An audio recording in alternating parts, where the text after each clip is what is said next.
There's a bit of vocabulary that you might come across in multiplication that we need to clarify, and we're going to be doing that today. A whole number is a number that doesn't have any fractions or leftover parts.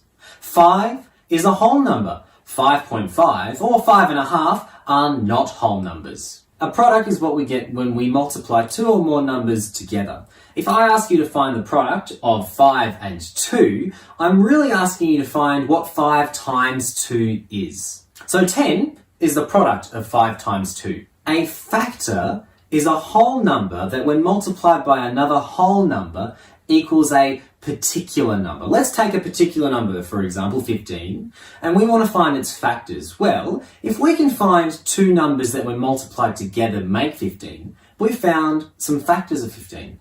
We know that we could get 3 and 5, multiply them together and get 15. Therefore, 3 and 5 are both factors of 15. A multiple is when you multiply a particular whole number by any other whole number. For example, if I ask you to find the first 3 multiples of 5, you'd first go for 5 times the first whole number, the lowest one, 1. 5 times 1 is 5. Then 2 times 5 is 10. Then 3 times 5 is 15. So 5, 10, and 15 are the first 3 multiples of 5. You could keep going. In fact, if a number ends with a 0 that's not 0 itself, or 5, it is a multiple of 5. That's just a little trick for you. A common multiple is a number that has multiple different ways of having other numbers multiplied to get to it. Let's take 3 and 6, for example. I'd like to find some common multiples. Well, we could multiply them together. 18. 18, you can multiply 3 by 6 to get to 18, or 6 by 3 to get to 18, so that is a common multiple. Could we find any others? Well, yes, 12, for example, we can multiply 6 by 2 to get to 12, and 3 by 4 to get to 12, so 12 is a common multiple of 3 and 6. Do we have any others?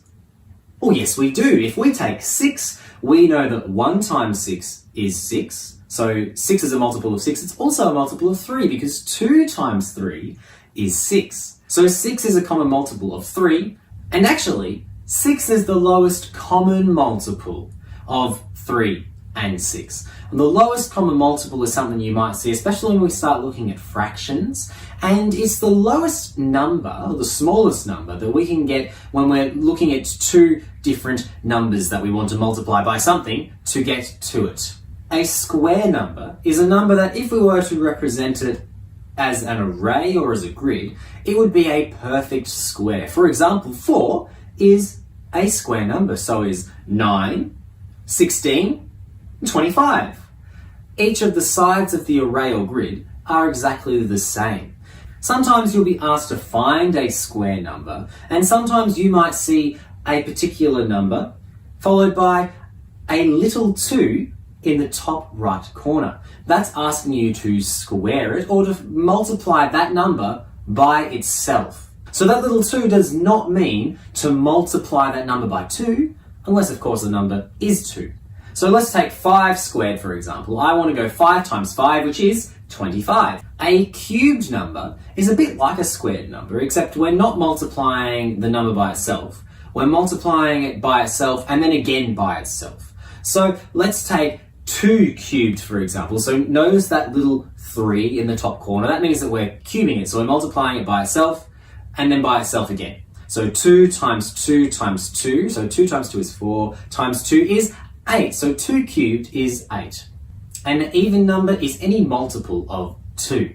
You can multiply 2 by something to get to it, or you can divide that number by 2 and still be left with a whole number with no leftover bits.